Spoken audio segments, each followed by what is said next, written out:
وأرضا وتناول النشور. أشهد أن لا إله إلا الله وحده لا شريك له، وأشهد أن محمدا عبده ورسوله. اللهم صل وسلم وبارك على نبينا محمد وعلى آله وصحبه ومن تبعهم بإحسان إلى يوم الدين. أما بعد.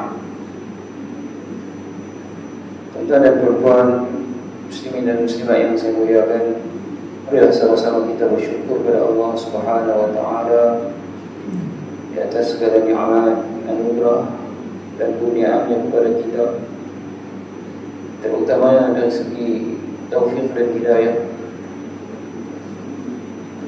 Itu juga kesempatan pada pagi ini kita bertemu dan berkumpul di rumah Allah Subhanahu wa taala dalam rangka untuk berkongsi ilmu, membaca dan cuba memahami ayat-ayat Allah Azza wa Jalla.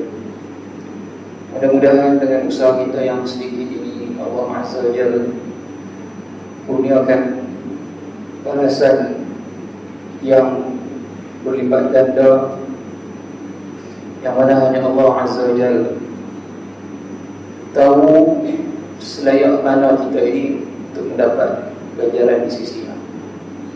Dan saya ingatkan agar kita semua senantiasa berusaha memperbaiki hubungan dengan Allah Azza wa Jalla. Kita berusaha untuk menjadi hamba-Nya yang bertakwa, yang saleh. Kita cuba melaksanakan segala apa yang Dia perintahkan semampu kita, dan kita tinggalkan segala larangan. InsyaAllah pada pagi ini kita akan sambung ayat yang seterusnya daripada surah Nuh. Jadi saya akan baca terlebih dahulu bermula daripada ayat yang ke-15. A'udzu billahi minasy syaithanir rajim.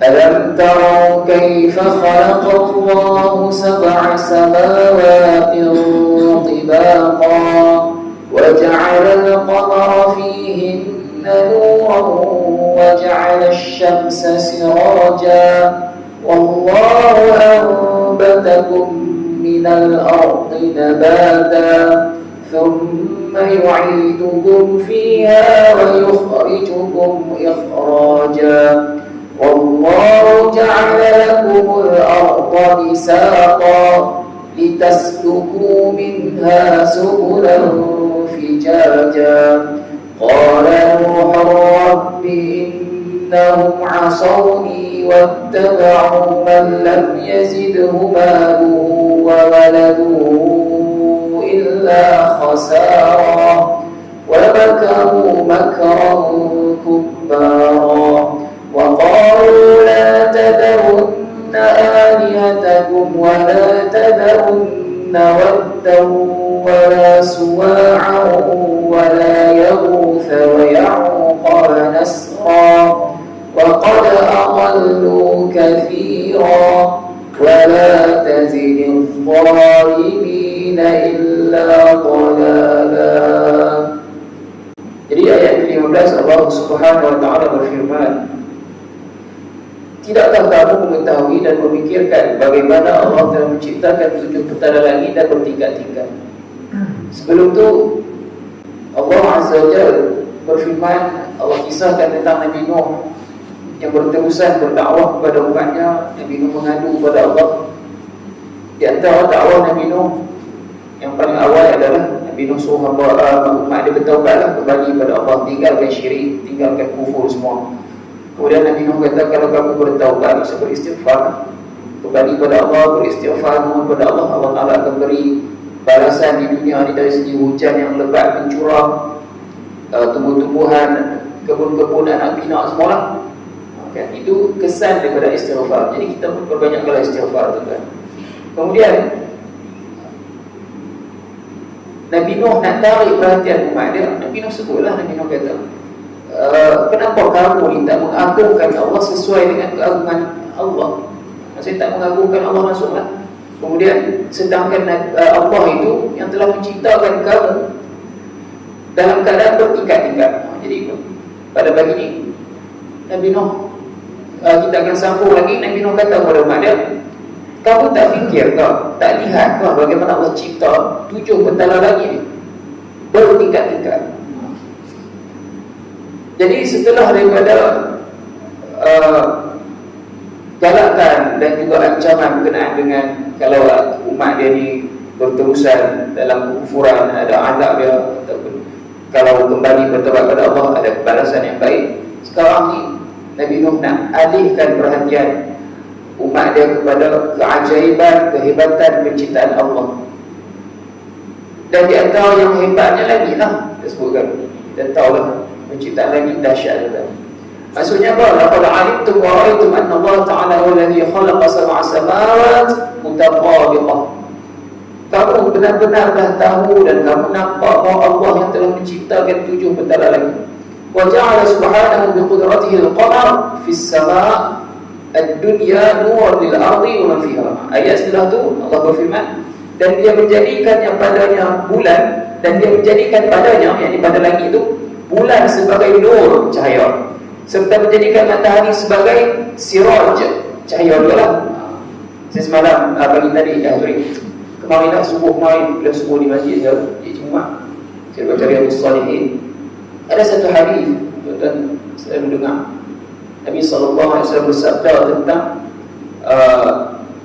was-salatu nur, salat itu nur, was-sadaqatu burhan, sedekah itu bukti keimanan lah. Sebab apa sedekah Nabi kata bukti? Amalan-amalan yang lain itu bukti keimanan juga. Cuma sedekah ni dia lain sikit juga.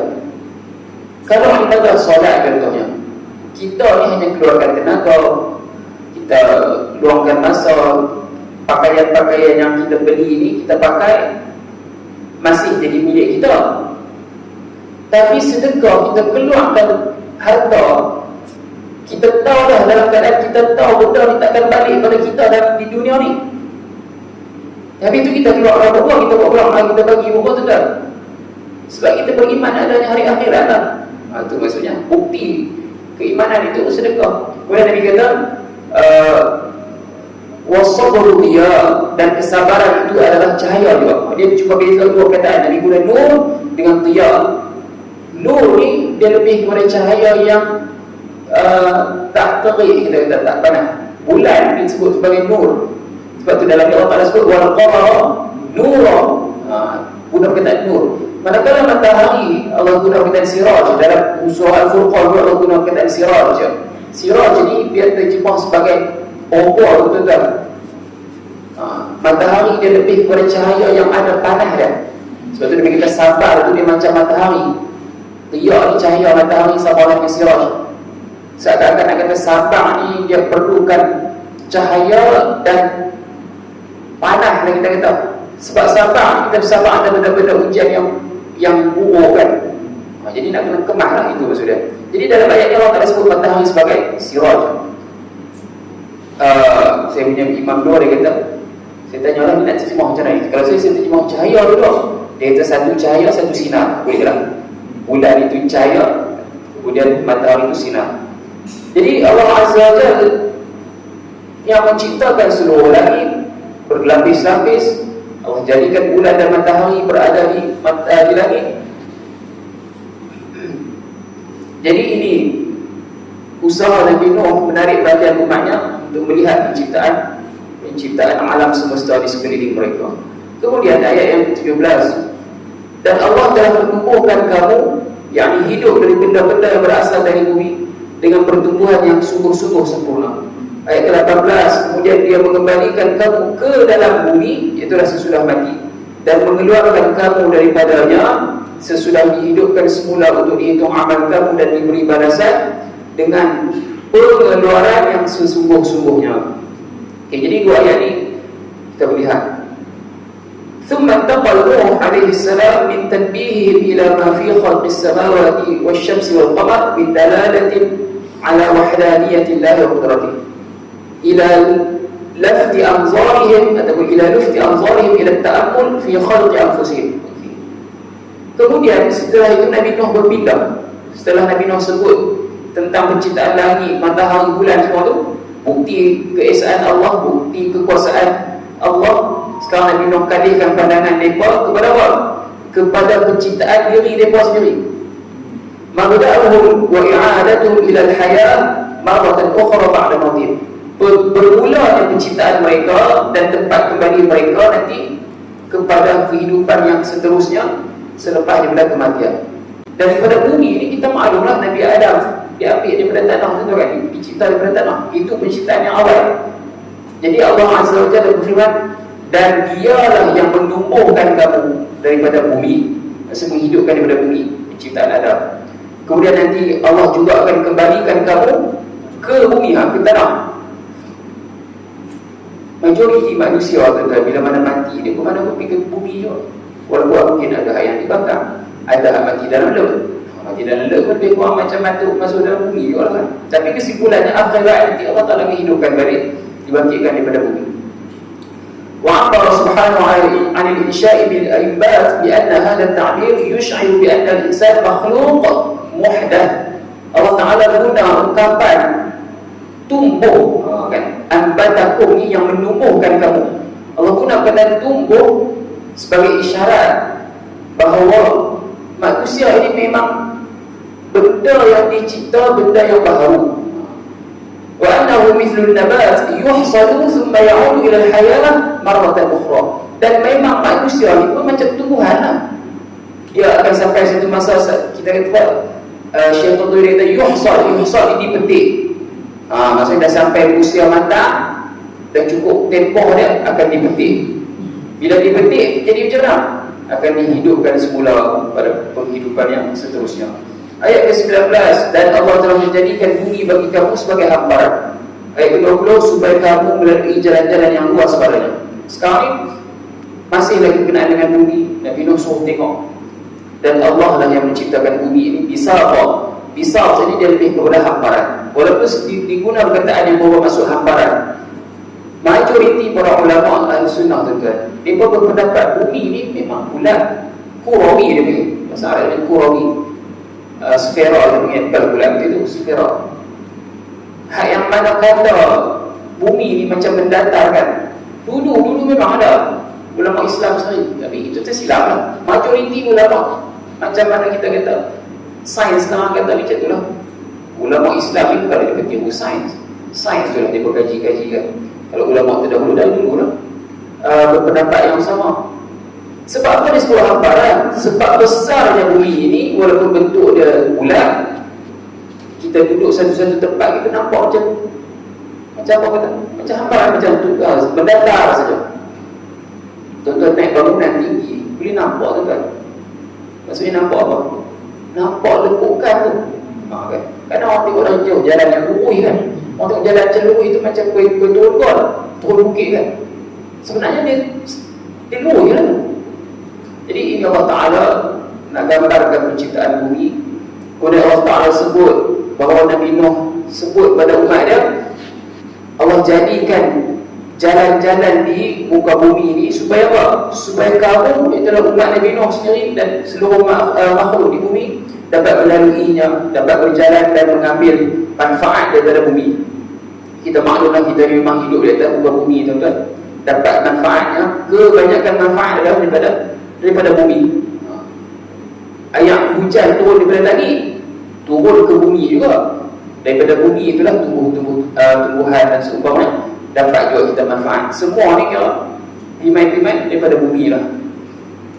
Laqad da'ahum bil-laili wan-nahar. Jadi kesimpulannya Nabi Nuh ni dah seru umat dia siang dan malam secara rahsia, secara terang-terangan. Wa bayyana lahum anna ta'atahum lillah tuaddi ila imdadihim bil amwal wal aulad.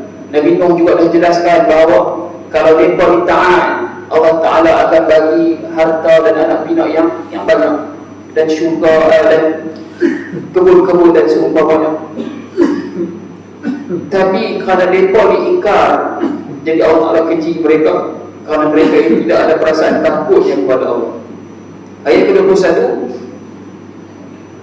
Nabi Nuh merayu lagi dengan berkata, wahai Tuhanku, sesungguhnya mereka telah menderhaka kepadaku, dan mereka telah menurut orang yang harta bendanya dan anak pinaknya tidak menambahinya, melainkan kerugian di akhirat kelak. Sekarang kita kata macam dia mula konteks baru. Ini cerita baru pula. Nabi Nuh nak mengadu lagi. Nabi Nuh mengadu lagi kepada Allah, wahai Tuhan, umatku ni dah ingkar kepada aku. Tak tambah apa mereka ni. Maksud tak tambah apa, mereka ni ikut. Pertama yang mereka ingkar Nabi Nuh. Kalau mereka ingkar saja, kemudian mereka buat tak tahu, kita kata tak apa. Tapi mereka ingkar Nabi Nuh sebab apa? Sebab mereka ikut golongan tertentu. Golongan yang mana mereka ni ada harta, ada anak pinak. Tapi anak pinak, harta, benda mereka ni, golongan yang diikut ni, nanti di akhirat kalau takkan bagi apa manfaat pun kepada mereka, melainkan hanya kerugian. Okey. Jadi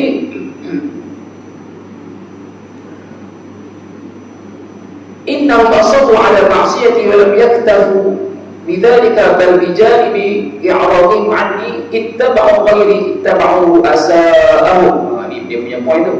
Sesungguhnya mereka itu berterusan ingkar kepadaku.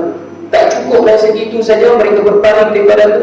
Mereka ikut orang lain, iaitu yang mereka ikut kepala-kepala mereka. Abu Asa ni ketua-ketua orang kita tahu. Ikut ketua-ketua mereka, bangsawan-bangsawan mereka. Yang dimaksudkan dengan golongan ini adalah yang mana mereka itu harta dan anak pinak nanti akan hanya memberi kerugian di akhirat. Ulaikal kubara wa su'ama alladhina razaqahumullahu al-mala wal walad. Mereka itulah orang-orang besar, orang-orang yang ada kedudukan, bangsawan kita kata. Ya Allah telah berikan mereka rezeki dari segi harta dan anak. Rezeki juga tuan. Bila mana kita sebut rezeki? Rezeki ni kurniaan. Bahasa Arab ada rezeki ni kurniaan. Orang kafir buat orang rezeki kan? Kan? Tapi dari segi berkat tak berkat, rezeki itu berbalik pada hamba itu sendiri lah. Jadi Allah berezekikan kepada mereka ini harta dan anak pinak. Walakinnahum ista'malu ni'amahu fi ma'siyatihi la fi ta'atihi. Akan tetapi mereka menggunakan nikmat-nikmat Allah ini pada perkara maksiat, bukanlah pada perkara ketaatan.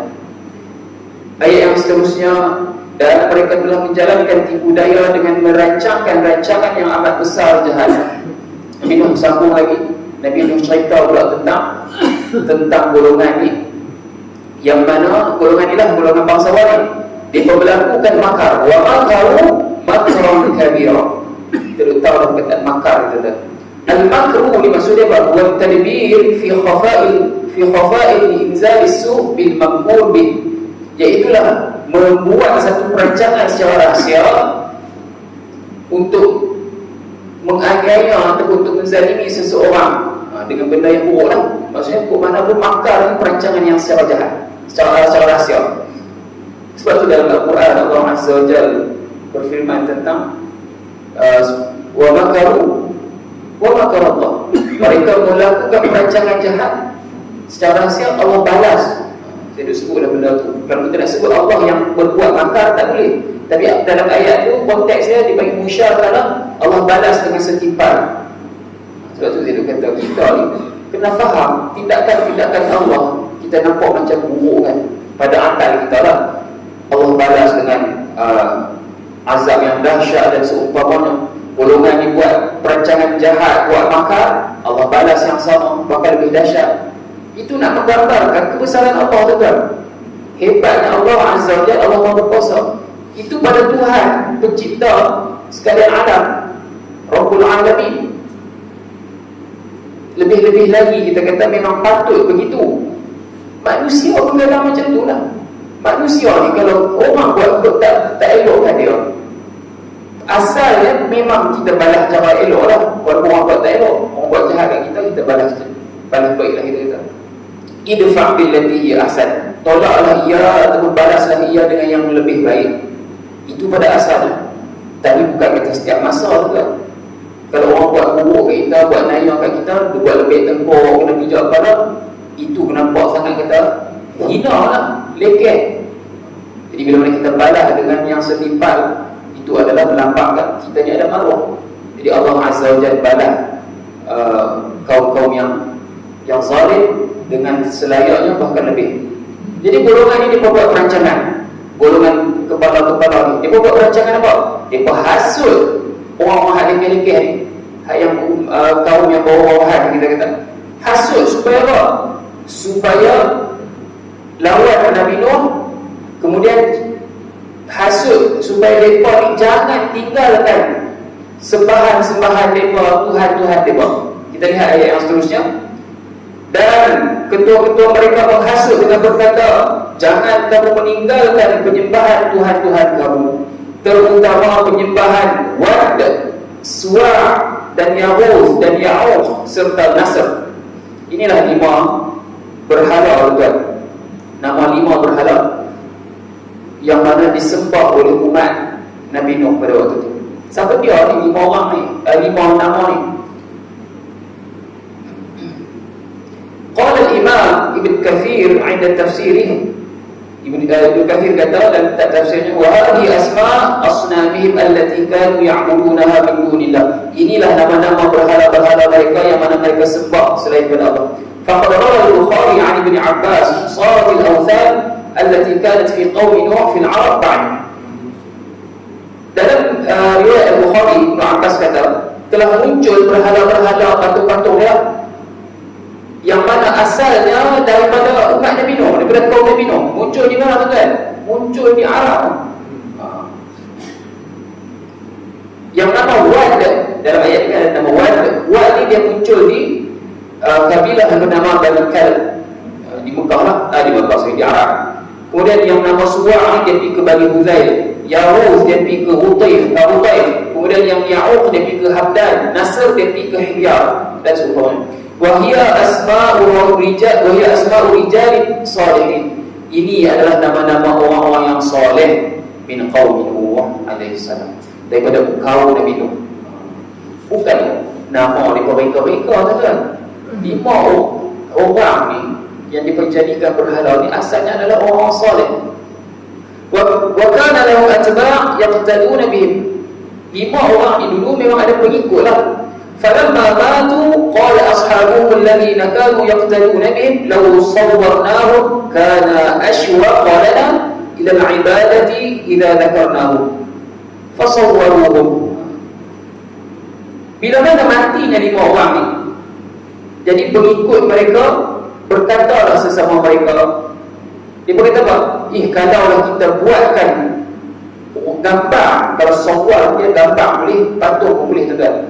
Kalau baca kitab Tauhid tu, kitab akidah kisah tentang ni, mereka ni buat asal macam kita kata buat buku biasa je lah, mungkin dah buat bentuk patung sikit. Mereka kata sebab apa ni? Kalau kita buat bentuk mereka ni, buat patung mereka, itu akan menjadi lebih nikmat, dia kata. Lebih nikmat ketika beribadah, bila mana kita ingat mereka. Dia punya point tu. Dia kata asywa qalana, lebih mendatangkan rasa syuk, rasa seronok lah, kita kata zuk kan, zuk, rasa nikmat beribadah, rasa kemanisan beribadah. Itu pada asalnya. Lepas tu dia pun membuat, faham tak tuan? Dia pun tak sebab lagi ni. Falamma matu wa ja'a akharun dabba ilaihi iblis. Bila mana mati generasi yang ini, yang pengikut asal 5 orang ni, mailah generasi yang baru. Iblis pun menyusup, menyelinap masuklah, kita kata, bisik pada mereka apa? Innama kanu ya'budunahum wa bihim yusqawna al-matar fa'abaduhum. Iblis kata, ni 5 orang ni dulu nenek moyang hampa dulu suka, dia pun minta hujan dan seumpamanya. Lalu golongan ni pun sembah. Ulama selalu guna ayat ni, tuan, ataupun dalil berkenaan dengan kisah Nabi Nuh. 5 orang ni, 5 orang yang soleh, dia bukanlah zaman Nabi Nuh, betul-betul dia sebelum ni.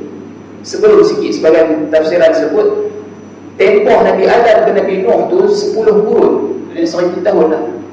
Umat ataupun manusia ni tak pernah kenal yang dinamakan syirik. Tak pernah kenal yang kata beribadah selain daripada Allah.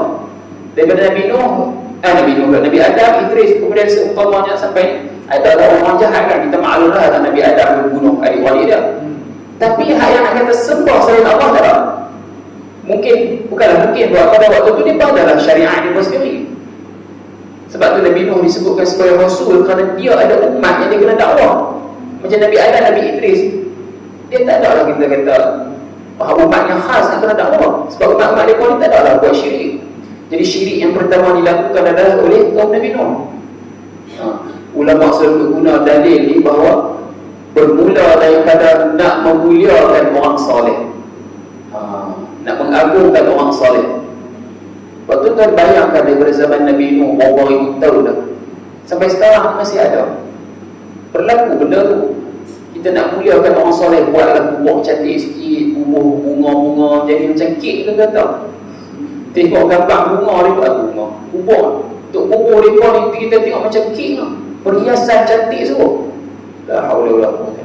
Tuan tengok Syiah di Iran, di Qom semua kan, mereka buat bangunan khas macam bentuk masjid dah. Dalam tu ada makam kubur Khomeini yang mati dulu kan, bukan abang dia, oh ni yang mati dulu ni, ada Khomeini tu. Tak apa lah.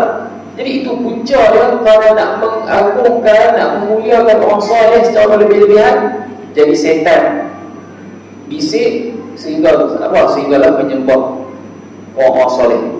Kemudian ayat ke-24, dan sesungguhnya ketua-ketua itu telah menyesatkan kebanyakan dari umat manusia, dan dengan yang demikian janganlah engkau wahai Tuhanku menambahi orang-orang yang zalim itu melainkan kesesatan jua. Ini di antara doa Nabi Nuh juga. Kita mati sekali tuan tak sempat. InsyaAllah berbagi lagi 4 ayat, selesai 4 ayat. Tapi tak boleh berhenti sekali dulu. Okey, jadi Nabi Nuh alaihi salam, baginda, mengadu kepada Allah, cerita kepada Allah tentang umat dia ni ada hak yang bangsawan, kerja duk hasut orang-orang bawahan. Orang bawahan ni macam tu lah tuan. Walaupun bawahan ni majoriti kan, dia paling ramai, tapi main dengan orang besar ni, bagi pengaruh dengan cara macam-macam lah. Jadi terpengaruhlah mereka ni, sampai sembah yang kelima berhala ni, kemudian buat rancangan jahat kepada Nabi Nuh.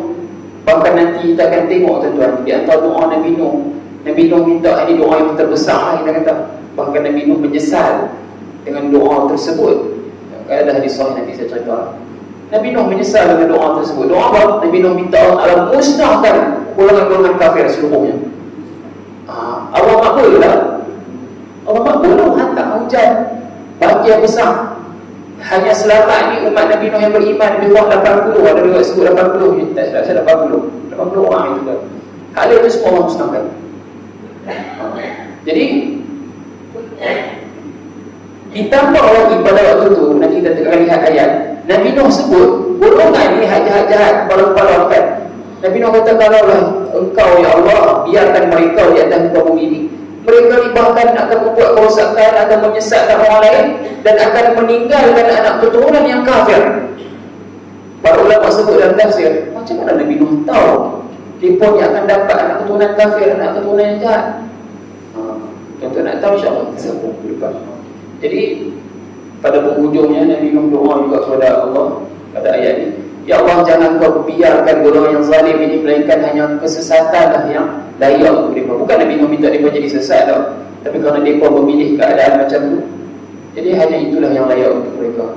Dalam surah yang dalam ayat yang lain Allah berfirman tentang Bani Israel, falamma zaghu azagha Allahu qulubahum. Ketika mana mereka itu telah menyimpang, maka Allah biarkan jantung hati mereka terus menyimpang. Wallahu a'lam. Kita berhenti sekali. Semoga ada manfaat untuk kita pada pagi ini. Baik kepada Allah Azza wa Jalla. Yang buruk itu adalah majlis sendiri. Aku qauli hadza wa astaghfirullahaladzim wa lakum. Assalamualaikum warahmatullahi wabarakatuh. Subhanallah.